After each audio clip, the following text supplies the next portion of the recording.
to the computer. There we go. And what do you get when you cross an elephant and a rhinoceros? Elephino. All right. So anyway, let's see. What do you get when you cross a, this is A and P, so I think I can tell this one too. What do you get when you cross a penis and a potato?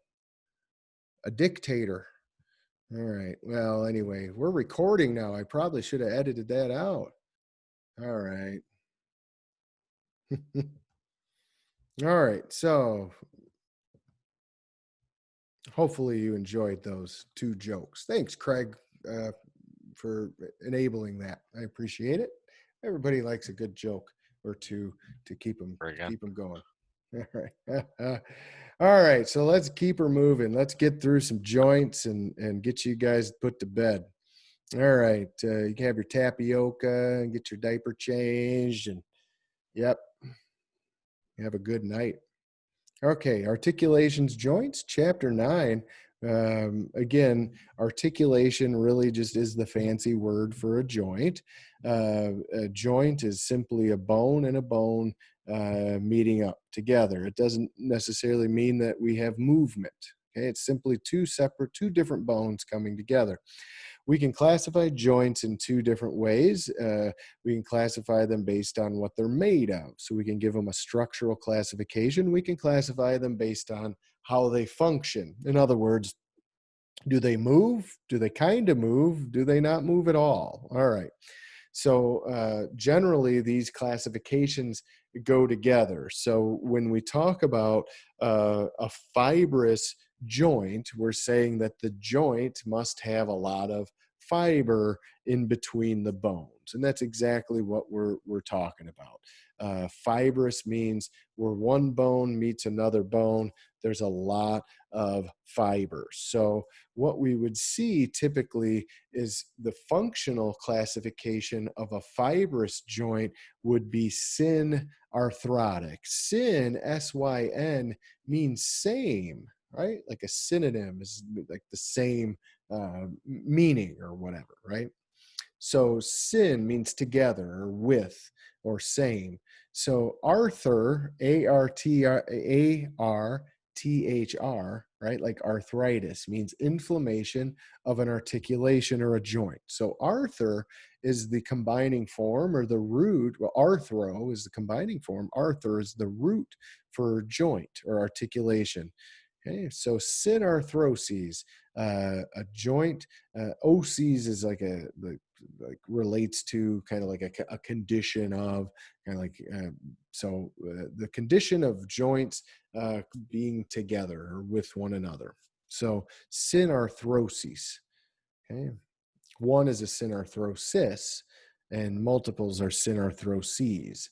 So we do have more than one then.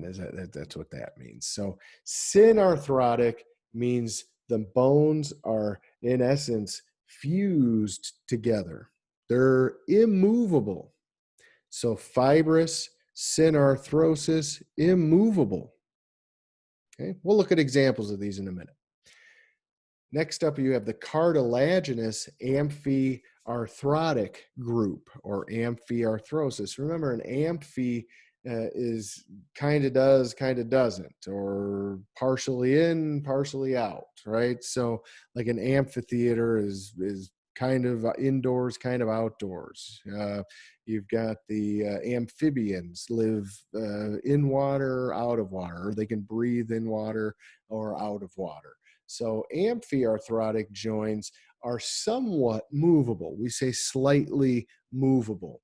And they're going to have cartilage in between the two bones. So with fibrous, we had fibers in between the two bones.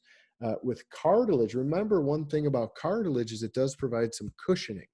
So when we put cartilaginous in between two bones, we might get some slight movement there. Now, the last one, synovial joints, you can that means like ovi means like an egg, right? Like an ovum. or oval shaped, right? And again, syn means with, so with an egg joint. It seems kind of weird. So I do see something else in the word synovial as far as letters go. When I look at the word synovial, I also see the letters O, I, and L. Yeah. O-I-L. Okay. O-I-L. Oil. Okay. So synovial joints, you want to think of oil. Okay. So these are what we call diarthrotic. Diarthrotic means they're freely movable. Before this class, if you were to be asked to give an example of a joint, you might think of the knee or the shoulder, right? Or the elbow. Most folks do. We all do, right? So that's an example of a diarthrotic joint. These are the common joints. Okay. They're also synovial. That means they have oil and they're contained in a capsule. So let's look at a couple examples of each of these. The first one are the immovable fibrous joints. We call them the synarthrotic joints, and we see a couple of examples. We see what's called a syndesmosis. We see what are called sutures, and then gomphoses. That's a mouthful, so let's just show you some pictures. You can see what they look like. Syn, again, means together, so the syndesmosis. We're going to generally only see these between the tibia and the fibula, as well as between the ulna and the radius. So it's kind of like an interosseous ligament. There's not really any movement going on between these two bones. These bones move together when we bend the elbow, for instance, or when we bend the knee, but we really say that the fibula is coming along for the ride. Same with when I bend the elbow, it's the ulna that's kind of coming along for the ride. The movement's occurring primarily with the olecranon of the ulna. Sutures, we've already talked about those. We see that there are fibers in between the suture lines, and again, those are going to be the immovable joints. And then lastly, we have what's called a gomphosis. So if you're a dental hygienist, that's something that you would definitely study. The joints where the teeth meet the mandible or the maxilla are called gomphoses. One is a gomphosis. Okay, the slightly movables, we see what's called a synchondrosis and symphysis. Synchondrosis, we see this term chondro, or this combining form or root chondro. That's the dead giveaway. If you see a question asking you about an example of a cartilaginous joint and you see synchondrosis, you may be like, gosh, I don't remember joints that well, but it says cartilage in the question, and I think I remember chondro means cartilage, right? Or was it osteo? No, osteo means bone. Yeah, chondro. There it is. Chondro. One of these words. There it says has chondro in it. So that's going to be a cartilaginous joint. So you might have a question that says A, B, C, or D. Which of the following is an example of a cartilaginous joint? A syndesmosis, a suture, a gomphosis, or a synchondrosis? And you're like, geez Louise, how the hell am I supposed to know anything? Well, again, I'm not asking you guys to know every single thing that you see, but I am asking you to start to see terminology a little bit, start to break down words. So when you get a weird question you're unsure of with a bunch of weird answers, maybe you can use your deductive reasoning and inductive and logical and all that other stuff and say cartilaginous is in the question, and I see chondro as one of the options. Boom, mark it and move on. Dano, you got it. Okay, book them. All right, you got it. Chondro means cartilage. Check it. See, next question. All right, we see the same thing, synchondrosis example with bone growth. We saw this, the epiphyseal plate. We saw the primary and secondary ossification centers. That's a type of that epiphyseal plate is the cartilage of this cartilaginous joint of a growing, forming bone. And then, of course, the costal cartilage of the rib cage. And then we see the pubic symphysis and the intervertebral discs. Again, again, these are slightly movable, right? Do the ribs move a little bit? Yeah, well, they better, right? If every time we breathe, they expand a little bit and contract. How about the pubic symphysis, the intervertebral discs? Of course, we need a little bit of movement of our spine. We don't need it to be freely movable at the intervertebral discs. Okay. And then the symphysis, the pubis, generally in males, that's not going to be very movable. It's pretty rigid. Now, females, especially that are in birthing stages, that is going to definitely be a joint that we're happy about being cartilaginous and somewhat movable and not immovable. All right, lastly are the synarthrotic, or the, not synarthrotic, the diarthrotic synovial joints. Okay, synovial, again, we see O-I-L, oil. Okay, so that's a big deal with synovial joints. They're going to be contained in a joint capsule. That joint capsule is going to have a synovial membrane. We're going to see articular cartilage involved in connecting to that joint capsule. We're going to look at the cavity, which is the inside of the actual joint, and then we'll see some little kind of inner tubey, cushiony, almost like gummy savers called menisci, and then ligaments, which we know, of course, connect a bone and a bone, and then bursae. That term you've maybe heard of, maybe not. Bursitis, some of you've maybe heard of. Those are little fluid-filled sacs that prevent too much friction at a joint. Okay, so as these muscles and tendons and ligaments are all kind of rubbing over and across one another every time we get movement at a joint, there's friction, right? There's heat that's occurring. So we put a little bursa sac in there, and it reduces some of that friction. Okay, so here's what a normal synovial joint. So these are all the joints of the body that aren't the sutures of the skull, the gomphosis of the teeth, and cartilage of the ribs. This is pretty much all the joints in the body have this little capsule and are encased, and then they have oil inside of it called synovial fluid. And again, we see that articular cartilage inside of there. There might be some ligaments on the inside. Not all synovial joints have ligaments inside. Some of them do, especially the knee. We see the ACL and the PCL are specialized ligaments inside of the knee joint. Then we have these ligaments on the outside that help to provide stability, lateral and medial stability to the joint. So this could be an illustration of the joint between the distal and middle phalange or phalanx, distal phalanx, middle phalanx. This right in between that joint could be this. That has a capsule around it. There's a little bit of fluid in between there. Okay, we see blood supply on the outside of it. Menisci, or one, there's a meniscus, oftentimes found on the inside for extra cushioning. We do have a couple different types of synovial joints. Some of them only move in one plane. We call them uniaxial, that like a hinge, like a door opening and closing. And then a pivot joint. Again, we're just going to be moving in one plane with a uniaxial joint.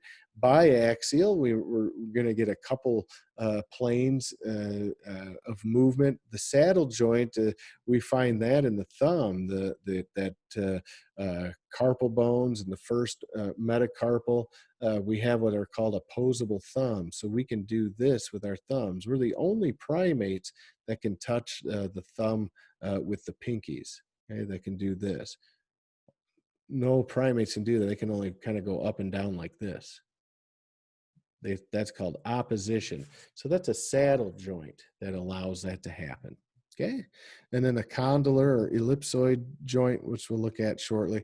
And then multiaxial, meaning I can go in multiple planes. These are what we call the most freely movable joints, ball and socket and gliding. We would think of like the hip joint or the shoulder joints for those. So the uniaxial, again, one plane.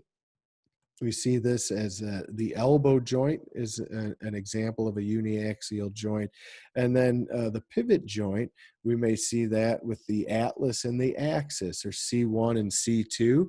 We also see that where the head of the radius and the ulna come together. So when you do pronation and supination, we see that radius kind of rolling like this, pivoting with the ulna. Okay, so again, still considered to be uniaxial. Biaxial, or again, the saddle joints, we call that the carpo-metacarpal joint of the thumb, or the first carpo-metacarpal joint.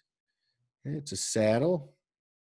And then we had that atlanto-occipital joint, right? That allows us to move in two planes. Yes, no plane, or the yes plane, and then the no plane. Okay. And then we have the pivot that helps us do our rotation actions. Okay, so we can move the neck in a lot of different ways. We've got a pivot and a condylar allowing us to move in multiple planes. And then lastly, we've got the multiaxial, again, the ball and socket, the shoulder and the hip, and then gliding joints. We see these not between the vertebrae where the intervertebral discs are, but we'll see vertebrae kind of rub together. They have little facets that allow certainly us to do different actions and movements with the spine. Okay, so those are gliding joints. We also see the gliding joints with the clavicle and the scapula, where they go together. It allows the shoulder to move in a lot of different ways beyond just the ball and socket, but actually up where the clavicle and scapula glide. The rest of these slides, I'm not going to spend a heck of a lot of time on either. I'm going to go through and show you just a few examples of the basics of naming of joints. Now, many joints are just named for the bones. The first example we have is humeroscapular. Humero meaning humerus, scapular meaning scapula. So that's simply known as the shoulder joint. We also call it the GH, or the Gleno-Humeral joint, but you can see the shoulder joint has a very shallow groove or depression, so we do get a lot of range of motion. This is the most range of motion of any joint in the body. It's going to come from this GH joint, or humeroscapular joint, or shoulder joint. Okay, it's also the most it's the most flexible, most range of motion, but it's going to be the least stable. So this is the least stable of our joints. In other words, we can sublux it or dislocate it probably easier than any of the other joints. And part of it's because that cavity or that glenoid fossa is really shallow. We've got this labrum. A labrum is a specialized fibrocartilage that basically adds a little bit of surface area for the humerus. Because when we look at the glenoid fossa, the little socket of the scapula, it's a little bit smaller than the actual ball or head of the humerus. So the head of the humerus fitting into the glenoid fossa, it's a little bit, this ball is a little too big for the socket. So we add a little bit of extra tissue around there. That's called the labrum. Sometimes the labrum will get torn from repetitive use, certainly, some sort of a fall and dislocation of the shoulder could lead to a torn labrum as well. Yeah. When we see muscles next unit, we'll look at the rotator cuff muscles of the shoulder. So the rotator cuff muscles of the shoulder are what kind of help to provide a lot of the range of motion, and then these ligaments are going to help provide the stability. Okay, at the elbow, we've got a couple joints. We've got, oops, sorry about that. We've got the humeroradial joint. So humerus joining the radius, humerus joining the ulna. So again, when we look at when we study the skeleton and we look at joints, we're simply just putting the name of the bone with the name of the bone that's next to it, and lo and behold, it forms a joint. This is the elbow joints, your classic hinge joint, where it just opens and closes like a door.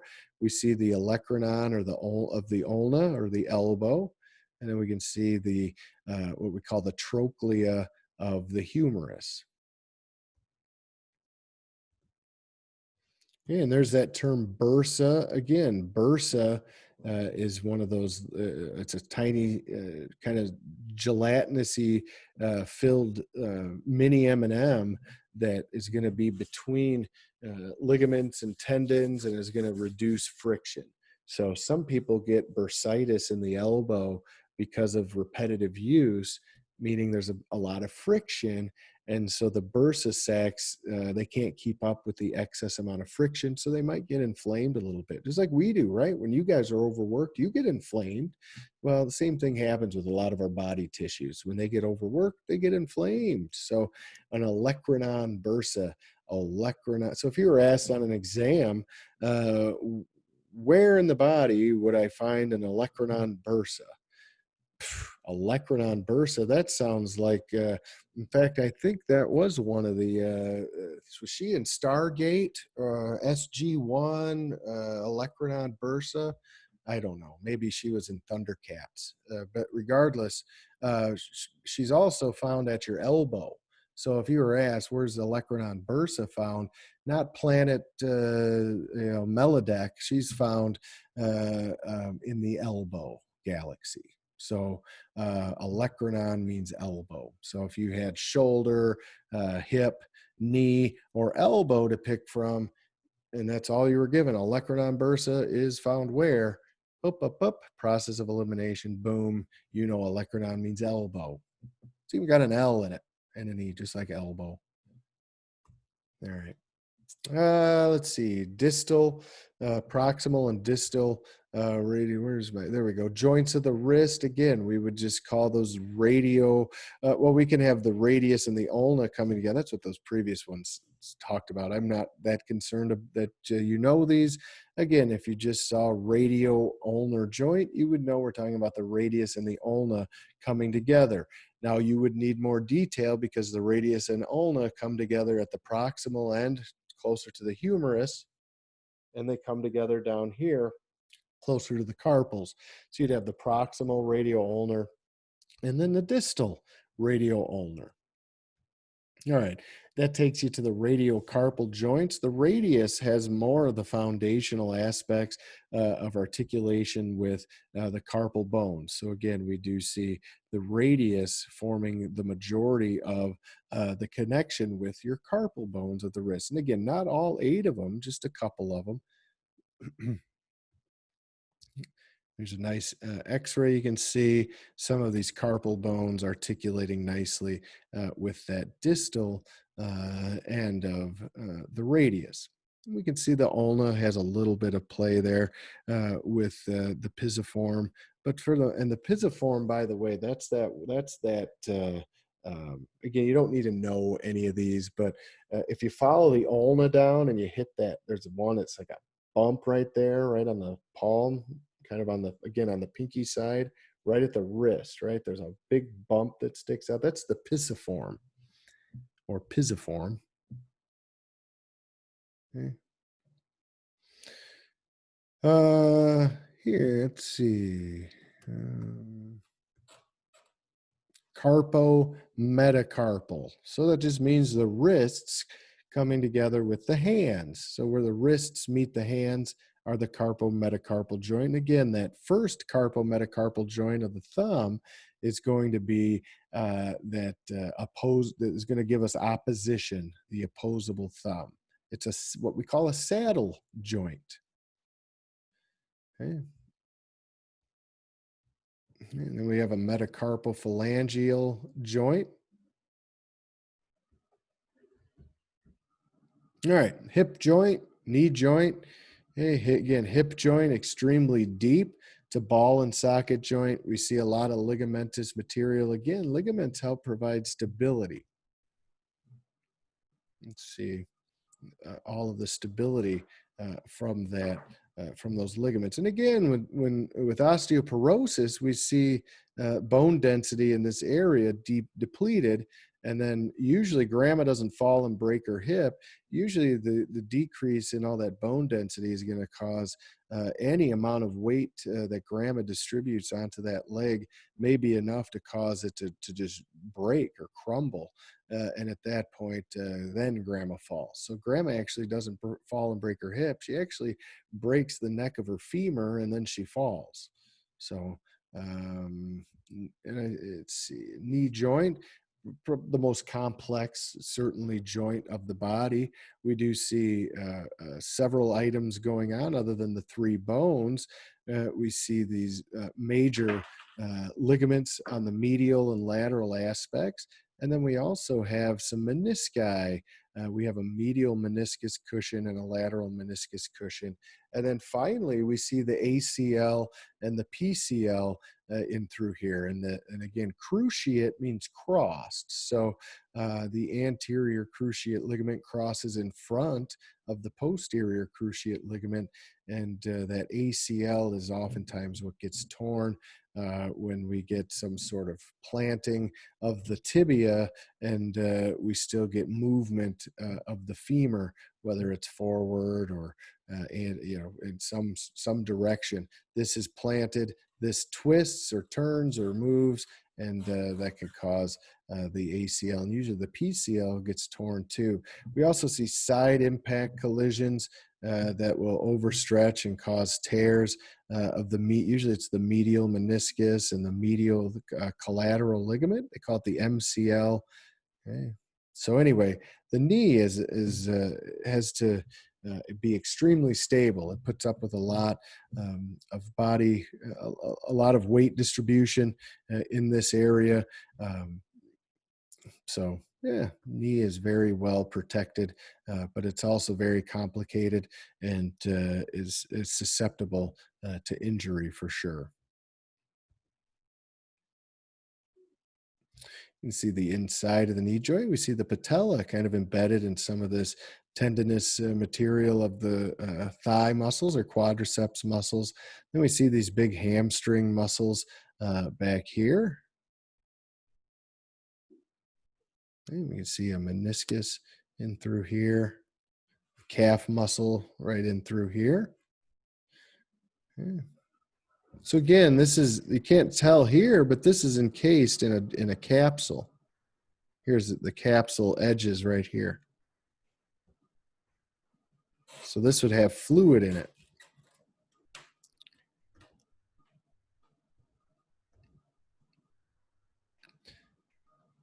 Ankle joint. Just a couple of items with the ankle joint. Oops.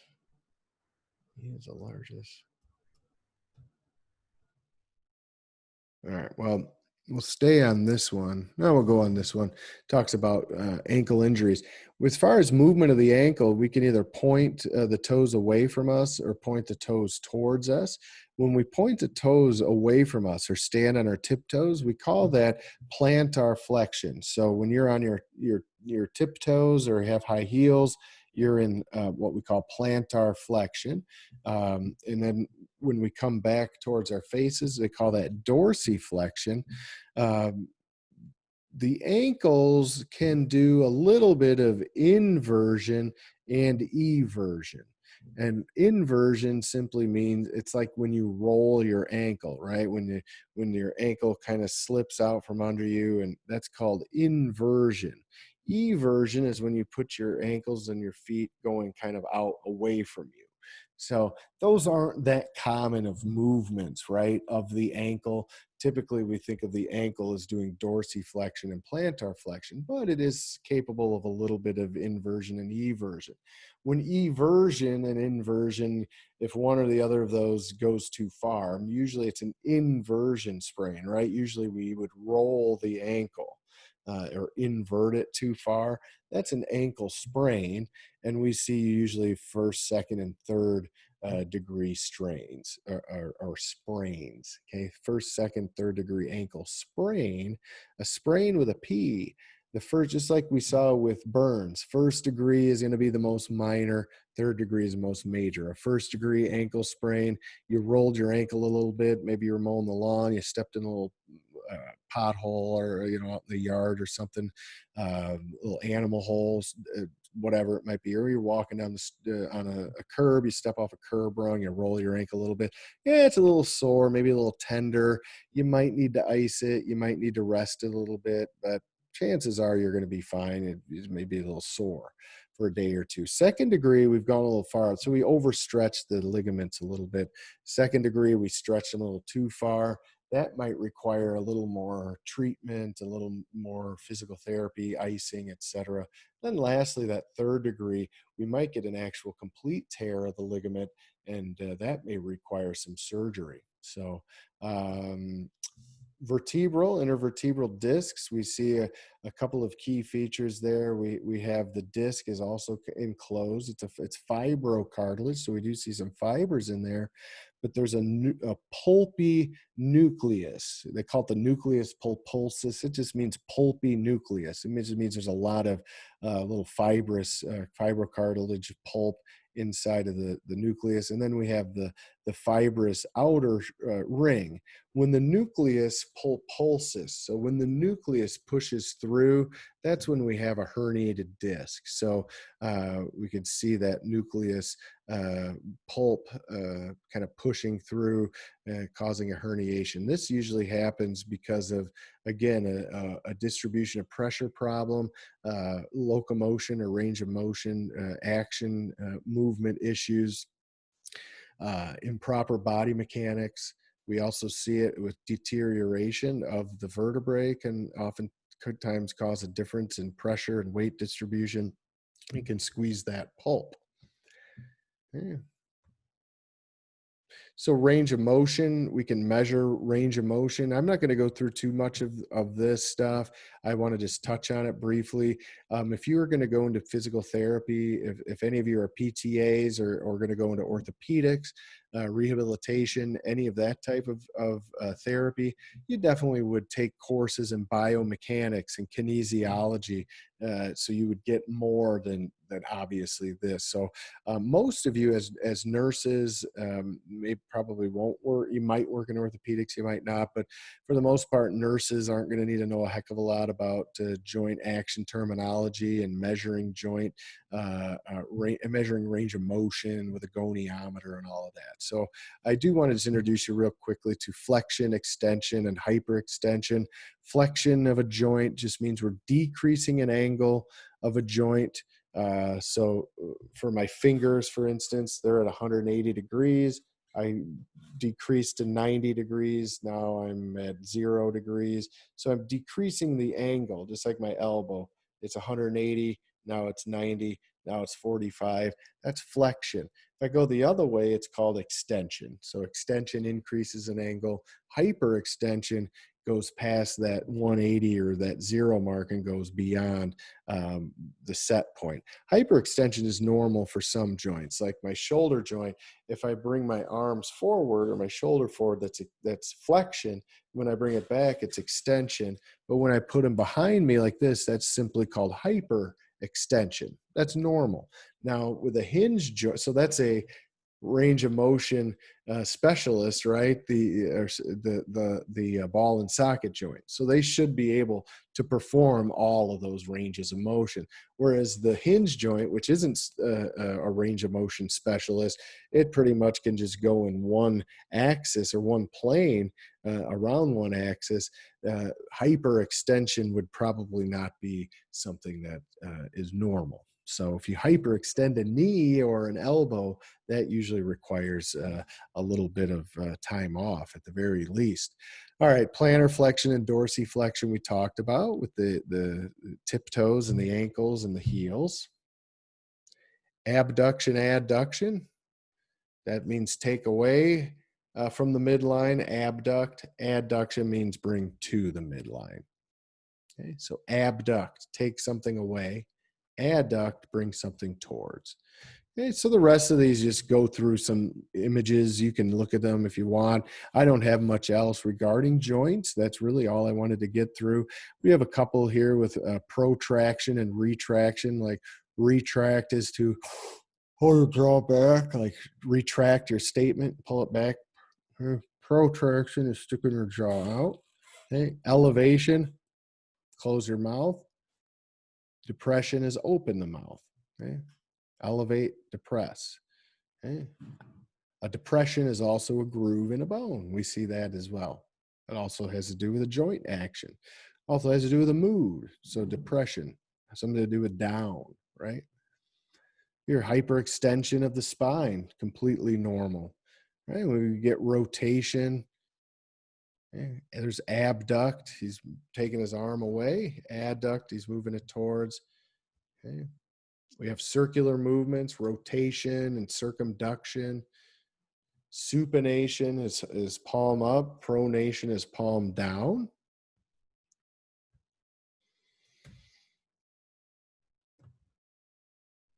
So anyway, there's that inversion and eversion that I was mentioning, right? An inversion sprain is more common. 30 degrees of inversion is normal. More than that is potentially going to lead to a sprain. Okay. I am going to stop recording.